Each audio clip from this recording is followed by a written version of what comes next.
दंडवत प्रणाम. मय हो, श्रीकृष्ण महाराजानं अर्जुनाला 14व्या अध्यायामध्ये 3 गुणाचं ज्ञान दिलं. रज तम सत्व. मय बाबा, हे ज्ञान अतिशय महत्त्वाचं आहे. कारण आपल्याला मायेनं ज्यावेळेस हा नरदेह दिला, मानवदेह दिला, त्यावेळेस आपल्याला 3 गुणानं बांधून टाकलं. रज तम आणि सत्व. आणि हे जे रज तम सत्व हे 3 जे गुण आहेत ते सापापेक्षा कमी नाही. ते महाविषारी भुजंग येतं आपल्या देहात लपून बसलेले, आपल्या देहामध्ये लपून बसलेले ते विषारी भुजंग आहेत ते 3. आणि कोण्याही भुजंगावर जर आपला पाय पडला, कोण्याही सापावर जर आपल्याला पाय पडला तर आपलं जीवन उद्ध्वस्त होऊन जातं. कामावर पडला, क्रोधावर पडला, लोभावर पडला, तर पाय जर पडला, मी तुम्हाला सांगतो रावणाचा लोभावर पाय पडला, कामावर पाय पडला आणि जी सोन्याची लंका खलास झाली मायबाप. आणि शस्त्रार्जुन राज्य होता, शस्त्रार्जुन राज्याचा क्रोधावर पाय पडला, क्रोध नावाच्या सापावर पाय पडला, तर 1000 हात त्याचे गेले आणि सगळं राज्य गेलं, मुलं बी मारले गेली असं. आणि हा जो नारद होता, एवढा विद्वान माणूस होता, एवढा महर्षी देवर्षी होता, तरीही त्याचा काम नावाच्या सापावर पाय पडला आणि त्याचं जीवन त्याला नारदाची नारदी झाली होती, व्हावं लागली होती. माझ्या बाबा, हे अतिशय महाविषारी 3 दोष आहेत. त्या 3 दोषापासून आपण मुक्त राहिलं पाहिजे. आणि त्या 3 दिवसापासून मुक्त राहण्यासाठी आपल्याला 14व्या अध्यायाचं ज्ञान झालं पाहिजे. तर त्या 14व्या अध्यायाचं ज्ञान मी तुम्हाला 2 सत्रामध्ये दिलं आहे, मागच्या 2 व्हिडिओमध्ये. आता 3रा व्हिडिओ मुद्दाम मी करायलो. तो कशामुळे करायलो? कारण श्रीकृष्ण महाराज म्हणले, अर्जुना गुणा नेता न तिथे 3 देही देह समुद्भवान जन्ममृत्यू जरा दुःखायन विमुक्तो मृतमश्नुती. ते म्हणले, अर्जुना ह्या 3 गुणाच्या पलीकडे जो माणूस आहे, रजतम सत्वाच्या आणि गुणातीत होईल, तर जो माणूस गुणातीत होईल, 3 गुणाच्या बाहेर जाईल, तर तो माणूस परमेश्वर प्राप्तीला योग्य होतो, असं श्रीकृष्ण महाराज अर्जुनाला सांगतात. मग साहजिकच आहे, अर्जुनाला वाटलं की बाबा मग 3 गुणाच्या बाहेर मी कसं जाईन. मग त्याने विचारलं, हे देवा कैर्लिंगे 3 गुणान नेतांती ते भोवते प्रभो किमाचार कथम चेतान त्रिगुणांती वर्तते. मग मी ह्या 3 गुणाच्या बाहेर जाऊन गुणातीत कसं होईल, ह्या 3 गुणाला उलंदून मी कसं जाईल. तर श्रीकृष्ण, आणि तो माणूस कसा असतो, 3 गुणाला उलंदून गेलेला माणूस कसा बोलतो, कसा चालतो, कसा वागतो, हे मला जरा सांगा. आणि मग श्रीकृष्ण महाराज म्हणले, अर्जुना मग प्रकाशमचे प्रवृत्तींचे मोहमेवचे पांडव न द्वेष्टी संप्रवर्तानी न निवृत्तानी कांक्षिती. आपल्याला 3 गुण आपल्या शरीरात आहेत, तर त्या 3 गुणाचा खेळ आपल्या देहामध्ये सुरू असतो. तर मागच सांगितलं की रजस्तमस्य विभोय सतो भवती भारत रजसतोम तमस्येव तमसतोम रजस्तथा. म्हणजे जो 3 गुण आहेत, तर ते 2 गुणाला दाबून हा 3रा गुण वर येत असतो. म्हणजे रजोगुण हा तमोगुणाला सत्वगुणाला दाबून वर येतो, तर सत्वगुण त्या 2 गुणाला असे त्याचा खेळ नेहमी चालू असतो. आणि मग हा जो गुणातीत माणूस आहे, तर त्याला प्रकाशामुळं होणारी प्रवृत्ती आणि प्रकाशम आणि प्रवृत्ती आणि मोहमेवचे पांडव आणि त्या म्हणजे म्हणजे 3 गुण उत्पन्न, 3 गुणाचं कार्य झालं, म्हणजे 3 गुणाचं कार्य झालं तरी बी त्याला काही वाटत नाही. आणि 3 गुण नाही जरी झाले तरी बी त्याला काही त्याचा द्वेष करत नाही. न द्वेष्टी संप्रवर्तानी न निवृत्तानी कांक्षिती. आणि ते गुण उत्पन्न आपल्या शरीरात नाही झाले तरी बी त्या माणसाला काही तो माणूस त्याला काही समजत नाही. म्हणजे त्या 3 गुणावर त्याचं लक्षच नसतं. म्हणजे जसं उदाहरण दिलं मी, एक बाई आहे आणि बाईच्या घरी तिचा भाऊ आहे.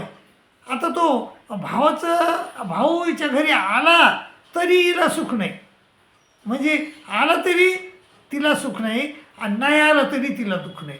तसं गुण उत्पन्न झाले तरी त्या माणसाला सुख येत नाही आणि नाही झाले तरी त्याला दुःख नाही. म्हणजे प्रकाशमचे प्रवृत्तींचे मोहमेवचे पांडव न द्वेष्टी संप्रवर्तानी ते उत्पन्न झाले तरी ते त्याचा द्वेष करत नाही न निवृत्तानी काढते आणि निवृत्त झाले तर त्याला वाटत नाही की माझे 3 गुण माझ्यात उत्पन्न व्हा मी रजसी मला रजोगुण माझ्यात नाहीच हो मला तमोगुण मला राग येतच नाही हो असं म्हणणारे लोक आहेत का नाही तर तसं तो माणूस तो काहीच त्याला गुण उत्पन्न झाले तरी त्याला काही वाटत नाही आणि नाही झाले तरी त्याचा द्वेष करीत नाही आणि नाही झाले तरी अपेक्षा करीत नाही आणि झाले तरी त्याचा द्वेष करीत नाही अशा प्रकारे मायबाबा ह्या पहिल्या श्लोकाचा अर्थ आहे असं आणि तो तसा जो माणूस आहे त्याला गुणातीत समजावा 3 गुणाच्या पलीकडे गेलेला आहे असं तो समजावा आणि दुसरा सांगते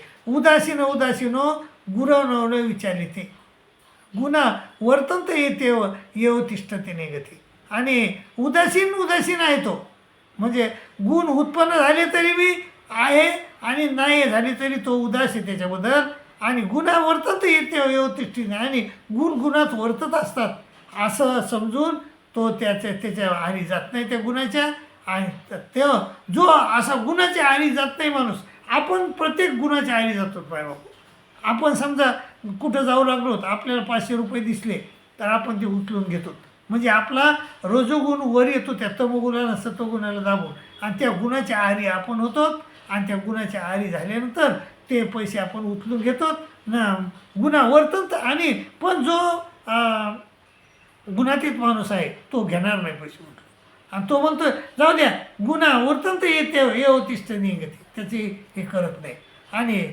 पुन्हा काय दुःख सुख सोष्ट समलोष्टा समकांचन तो माणूस कसा असतो सुखदुःख समान मानतो माती आणि दगड माती आणि सोनं सारखं मानतो समलोष्टा कांचन तुल्य प्रिय आणि तुल्य प्रिय अप्रिय माणसाला सारखंच मानतो तो धीरस्तुल्य निंदात्मस्तुती आणि निंदा केली तरी सारखीच वाटते त्याला आणि स्तुती केली तरी तो सारखीच वाटतो असा जो माणूस असतो त्याला गुणातीत समजावा अर्जुना असं श्रीकृष्ण महाराज म्हणले तर पण दुसऱ्या याच्यानंतर दुसरा श्लोक आहे सर्व रंभ परित्यागी गुणातीत उच्यते मामचं मानव तुल्य तो मान अपमान झाला तरी सारखाच राहतो मान अपमान तुल्य समजितो तुल्य मित्र पक्ष म्हणजे मित्र बी सारखे आणि शत्रू पक्षाचे लोक सारखेच समजितो आणि सर्व आरंभ परित्यागी कोणत्याही कर्माचा आपण होऊन म्हणजे त्याला प्रवृत्त होत नाही कोणीही कर्माला आपण होऊन प्रवृत्त होत नाही सगळे त्याग करतो तर त्या माणसाला गुणातीत म्हणावा गुणातीत असं उच्यते आणि सर्वात महत्त्वाची गोष्ट त्यांनी सांगितली की मामचं विचारेनं भक्तियोगेने सेवते जो कानी माझी अविचारी भक्ती करेल जो माझं मामचं व्यभिचारेनं भक्तियोगेने सेवते जो माझी अविचारी भक्ती करील तर तो सगुणान तो माणूस मात्र निश्चितच सगुणान समतीत येतात ब्रह्मभोया कल्पते तो माणूस 3 गुणाच्या पलीकडे जातो आणि ब्रह्मीभूत होतो अर्जुनानं एक छोटासा प्रश्न विचारला आहे देवा तुम्ही तर इथं आहेत ब्रह्म तर अव्यक्त स्थितीत आहे मग मला ब्रह्माची प्राप्ती कशी होईल असं कसे म्हणाल तुम्ही तर श्रीकृष्ण महाराज म्हणले अर्जुना शेवटचा श्लोक आहे मायबापू याचा बघा तुम्ही कसा अर्थ होतो ते म्हणतात मायबाबा ब्रह्म नोही प्रतिष्ठा मृतस्या वेशचे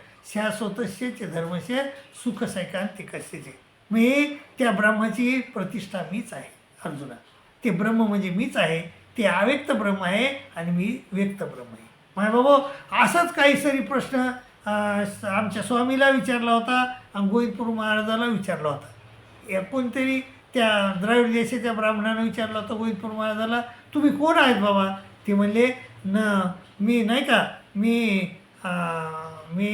क्षत्रिय नाही शूद्र नाही क्षत्रिय नाही मी सांगतो तुम्हाला हो जरा 1 मिनिट थांबा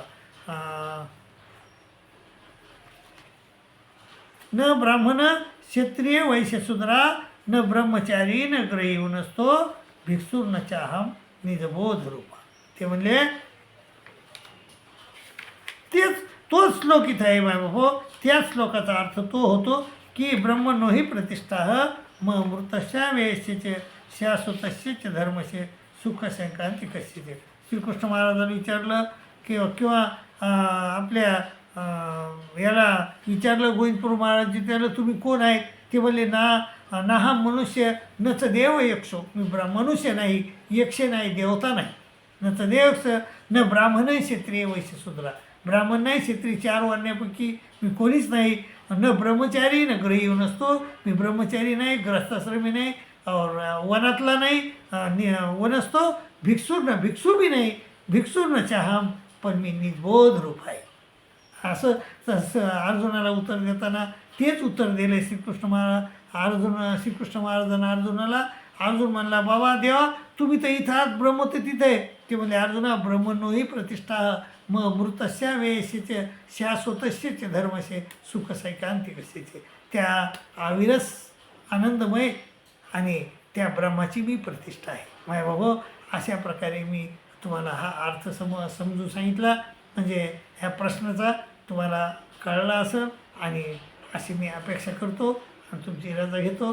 आणि आपला जे हा ग्रुप आहे याला जर तुम्ही नवीन असाल तर सबस्क्राईब करा, शेअर करा, लाईक करा, असं मी तुम्हाला पुन्हा नम्र विनंती करतो. तुमची रजा घेतो. धन्यवाद. प्रणाम. धन्यवाद.